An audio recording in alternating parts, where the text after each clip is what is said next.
I made this video to show you how to initiate the startup process for the Moen Motion Sense hands-free kitchen faucet. If your faucet is not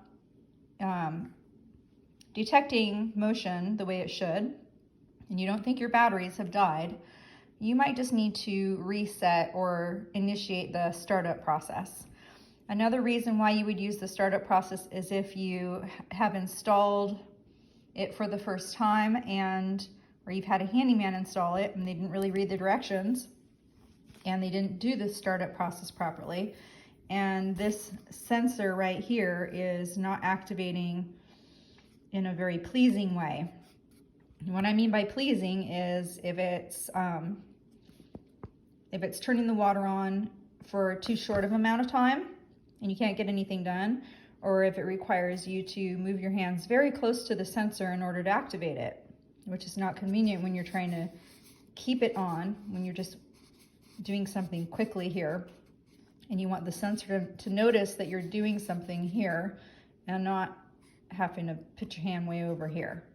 So that's what I noticed. We got these installed brand new and they weren't acting like my old one. So if you read the manual, it will tell you that the solution for that is to redo the startup process. When you go like that, the water turns on and it's supposed to turn off automatically very soon.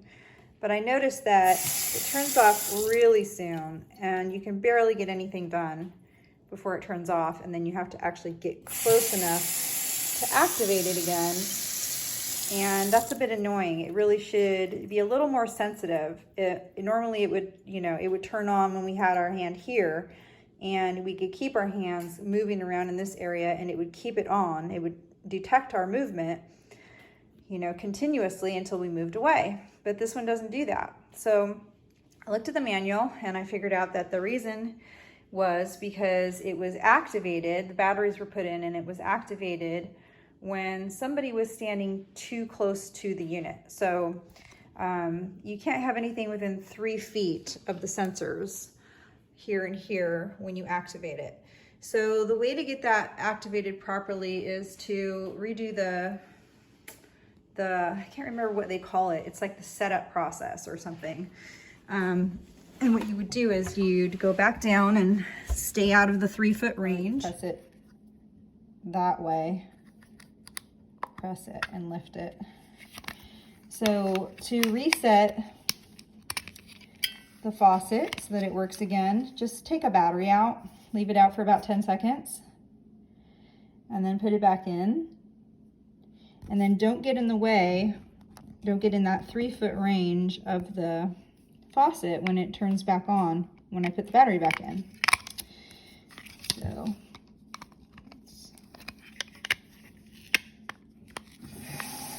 you hear it come on up there. It's going through its startup process. I'm still down here and it's still going through that process, and it just finished.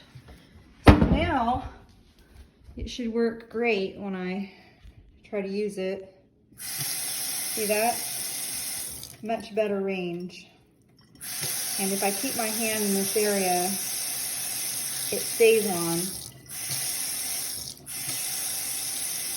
so that I can work.